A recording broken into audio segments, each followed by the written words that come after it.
actually thank the kids for joining me.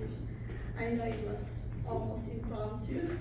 Thank you so much for the parents. We didn't have any practice, so it was like a practice in front of you. But I have a burden for these children, same with my children, because I know that we have a very important work that we need to do.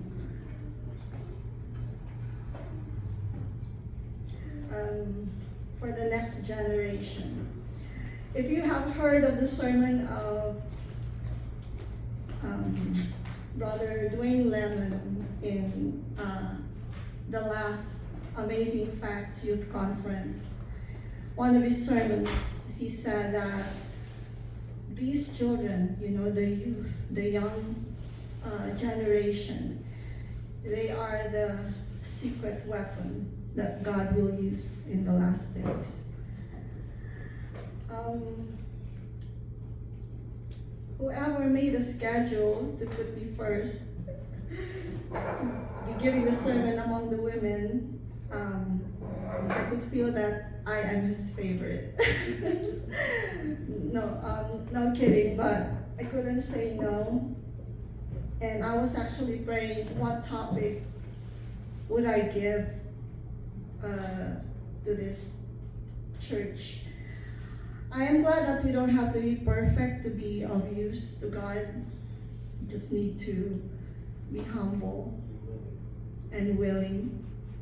And I am also glad that as I give this message this morning, simple it may be, that the closest things to my mouth are my ears. So I would be the first one to benefit from this message. And I pray that this will change us, that as we leave this church, we will be better people today. We will be better children of God. So the topic of my message is faith and patience. My key text is found in Ephesians 4:2. Ephesians 4:2, be completely humble and gentle. Be patient, bearing with one another in love. So that is from, I love that New International Version, but in King James Version it says, with all lowliness and meekness, with long suffering, forbearing one another in love.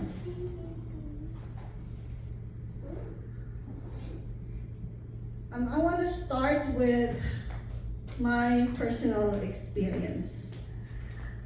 Is there any among you, especially women here, who have experienced a kind of pain that will cause you to think you would want to end your life?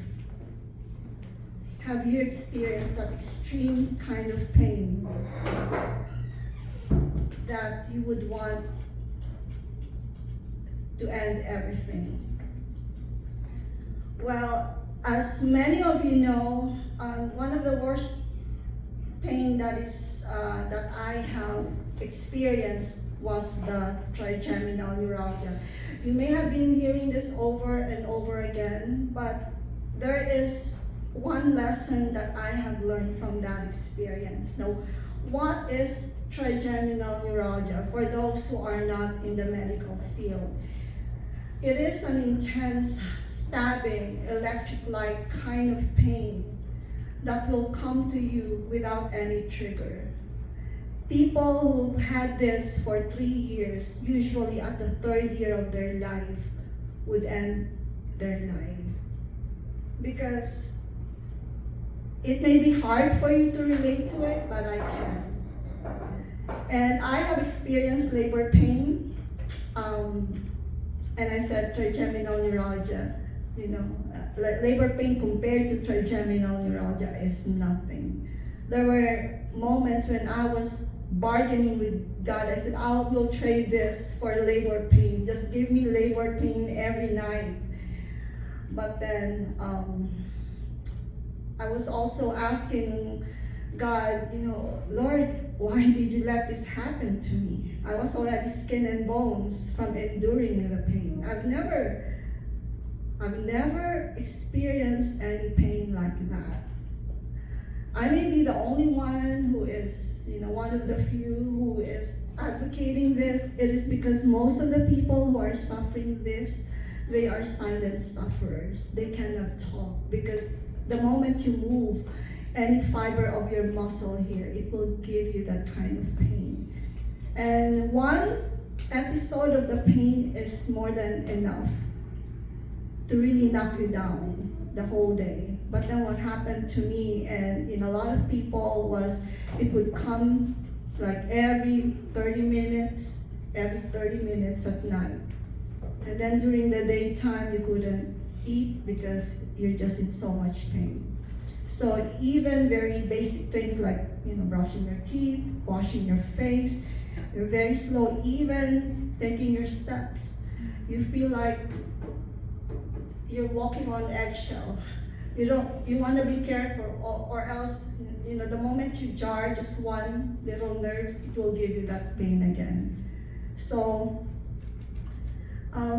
being on time, being fast, I'm still working on that because the pathways to my brain, over this time for several years, that caused me to be slow because I always thought I'm gonna have, the attack of the pain. So that's a struggle, but I'm working on it, and I believe I'm getting better. Now that experience would cause isolation, so much loneliness because I'm a people person. And it's like a dungeon-like experience.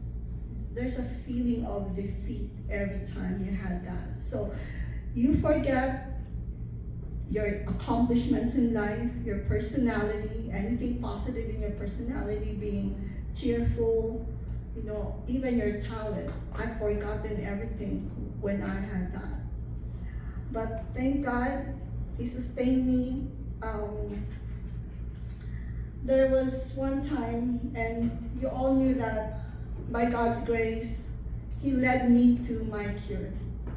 And I thank God for the Health Reformation message, and at the same time, the knowledge of natural healing. And those questions that I kept asking God, Lord, why did you give this to me? That I was on my phase of actually improving myself, improving my diet, improving everything in my life when this thing came to me. Thank God I was already established in that foundation that the body could heal. Even if nothing, absolutely nothing in the internet, Google it if there is natural cure for this. There is nothing there that works. So that is my burden, and I would love to reach out to those who have this problem. And what did I learn from that experience? Number one, there was one afternoon that I heard clearly that God spoke to me and He said, now you know why I allowed this to happen to you. Because I know that you will not stop until you found the cure. And that was very clear, and I kind of choked, and I was crying, and I said, Lord, I was so humble, because I said I didn't have that strength. But God knew that I relied on His strength. I really depended on His strength for me to be able to endure that experience. But at the same time, I also realized that God was teaching me, together with perseverance, patience, to really look at my heart. I had that opportunity to look into my inner self and examine myself. And that is my prayer for each one of us, that if there are two people that we need to be looking at, first would be ourselves, every day, and then Jesus.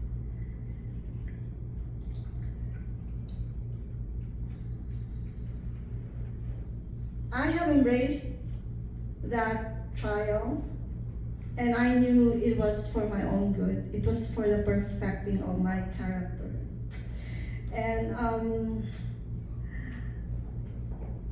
one Bible verse that I really like is in James 1, verse 2 to 3. My brethren, count it all joy when ye fall into diverse temptations, knowing this, that the trying of your faith worketh patience. Now, what does patience mean? Okay. I looked up the definition of patience, and it says the capacity to accept or tolerate delay, trouble, or suffering without getting angry or upset. And patience encompasses everything. I mean, like, and this morning I want to make it more practical for all of us. So the best place for us to practice patience is really first in our home. Do we have patience? Do I have patience? God gave us a home where we could develop patience toward each member of the home. And I like what it says in the Adventist Home 107:1. Be kind in speech and gentle in action, giving up your own wishes. Watch well your words, for they have a powerful influence for good or for ill. Allow no sharpness to come into your voices. Bring into your united life the fragrance of Christ's likeness. Don't we hear this a lot? That the real test of our being Christians is really in our home. It's really easy to be nice outside, to be civil, to look decent. But even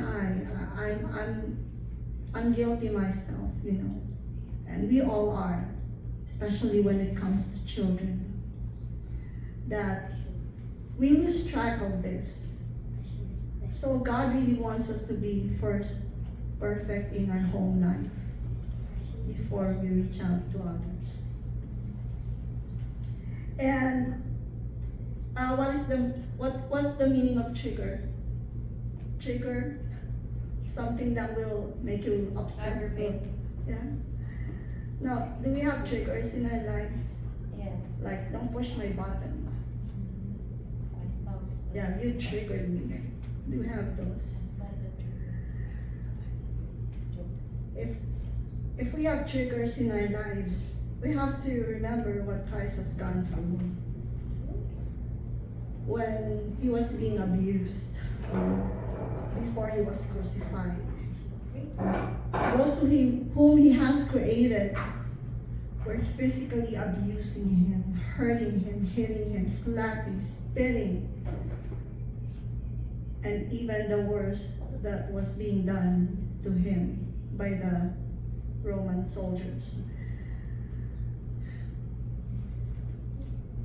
That's why it's good for us to be reflecting on those times. If moment by moment we behold Jesus, we shall fully grasp his meekness and gentleness, his patience. He is our standard.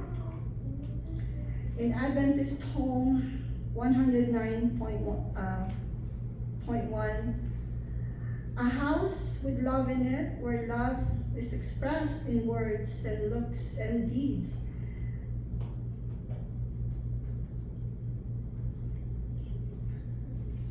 is a place where angels love to manifest their presence and hallow the scene by rays of light from glory. Manifest the meekness and gentleness of Christ in dealing with the wayward little ones. Always bear in mind that they have received their perversity as an inheritance from the father or mother, than bear with the children who have inherited your own trait of character. And that is in Adventist Home. I shall continue. Have patience, fathers and mothers. Often your past neglect will make your work hard, but God will give you strength if you will trust in Him. Deal wisely and tenderly with your children. That's in Adventist Home 174. And in Proverbs 16, verse 32, who is better than the mighty? He that, children, who is better than the mighty? He that is slow to anger. He that's slow to anger is better than the mighty, and he that ruleth his spirit than he taketh a city.